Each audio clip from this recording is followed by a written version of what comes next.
আমি জীবনে আইফোন টাকা দিয়ে কিনি নাই। ওকে, আমি অলওয়েজ গিফট পাই। এবারও দুবাই যে গিফট পেয়েছি, এনিওয়ান লাইক আমার ফ্রেন্ডসরা আমাকে দেয়। আমার বাউজের ঘরে বাউজ দেশের মধ্যে মানুষ না খায়া মরা জায়গা হেরে বেলা খালি আইফোন গিফট দেয়, হের পিছে শেখেরা ঘুরে, হেরে শুট গিফট দেয়।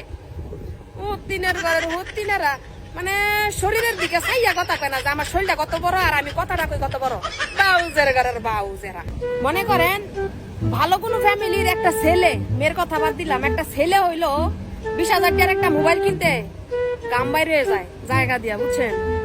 আরে বেড়ি মানুষ হইয়া এই ময়দাউলি ঠেঙ্গা বাউজে বেড়ি মানুষ হেরে কেন আইফোনটা গিফট করে?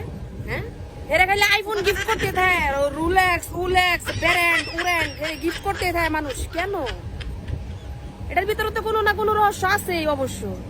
ওই যে কিছুদিন আগে ভাইরাল হইলো যে পোলায় 15 লাখ টাকা দিয়ে ছাগল কিনছে কুরবানি দিত।